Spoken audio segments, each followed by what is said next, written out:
मित्रांनो, आज इथे बघितलं सन आणि मूल दोघीही जण एक दिवशी आले होते.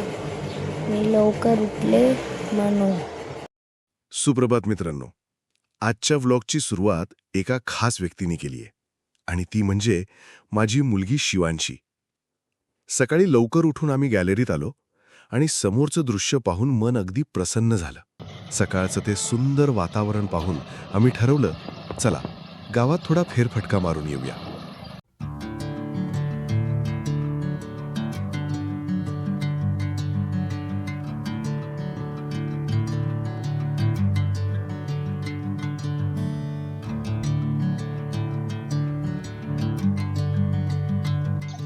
साधारण 7 वाजले होते.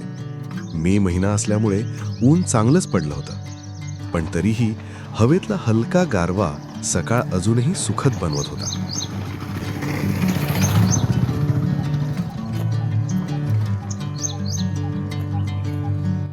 गावातील शांत रस्त्यावरून चालताना वाटेत आंब्यांनी भरलेलं एक झाड दिसलं. मे महिना म्हटलं की कोकणातले पिकलेले आंबे बाजारात दिसायला लागतात, पण इथे साताळ्यात मात्र आंबे अजूनही हिरवेगार दिसत होते. हे पाहून जाणवलं की प्रत्येक भागाचा ऋतू अनुभवण्याचा अंदाज वेगळाच असतो.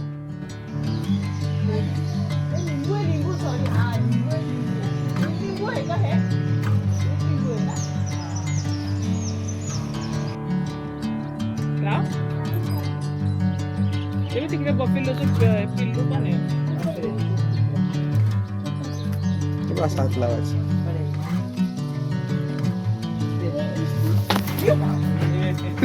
डोक्याच्या इथे केलं की तिला वाटतं मारामारी करायला आली. तिला वेळेला कुणाला येऊ देत नाही. डोंगराकडे चारायला.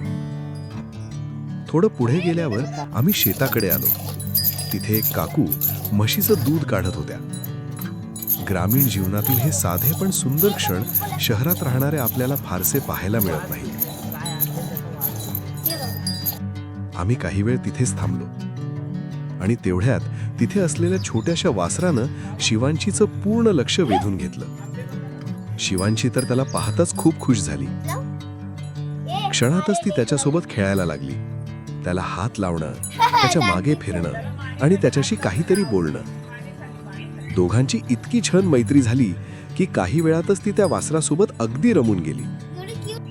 तिच्या चेहऱ्यावरचा तो निरागस आनंद पाहून आम्हालाही खूप छान वाटत होतं. अशा छोट्या छोट्या क्षणांमुळेच गावाकडचा प्रवास अधिक सुंदर आणि आठवणीत राहणारा बनतो. शेताच्या कडेला असलेली फुलांची आणि फळांची झाडं आणि त्यावर आलेली फळं पाहून मन अगदी आनंदी झालं. नेहमी भाजीवाल्याच्या गाडीवर दिसणारी फळं आज प्रत्यक्ष झाडावर लटकताना पाहत होतो.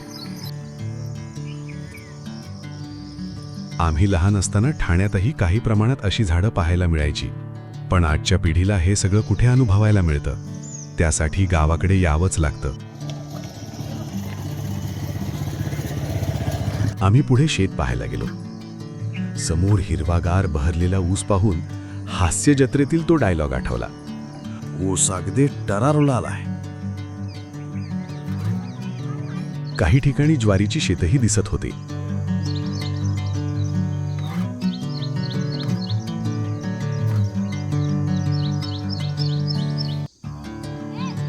फेरफटका मारून आम्ही घराकडे निघालो.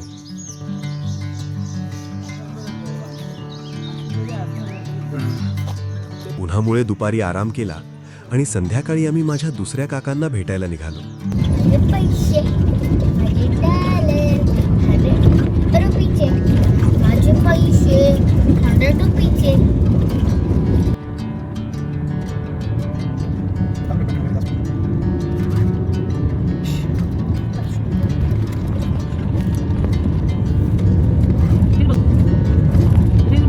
घर मला वाटतं मग आपण बघितलं ना मंदिरात. अच्छा, हाच रोड होता तो. आपण मागून फिरून आलो म्हणून वाटतं ना. आपण इथून बाजार घेतला, नंतर आपण तिकडे ते फिरून गेलो म्हणून वाटतं. सगळ्यांच्या झाडाला कैऱ्या आहे, एकदम बारीकच्या बारीक झाडाला पण कैऱ्या आहे. सगळीकडे लोंबलेल्या कैऱ्या. हे बघा ना, हे बघ आलं घरी. कुठे हे बघ त्या. पुढे आंब्याकडे लावा बाबा, एकदम गेटवर नका लावू. घ्या ना अजून पुढे. मी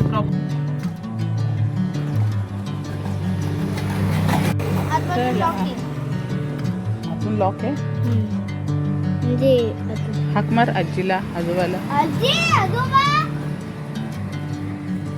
वरती झोका आहे बाबा.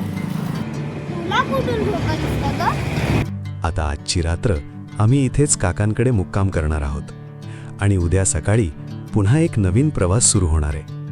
आणि जाता जाता उद्याच्या प्रवासातील काही सुंदर क्षणांची एक छोटीशी झलक.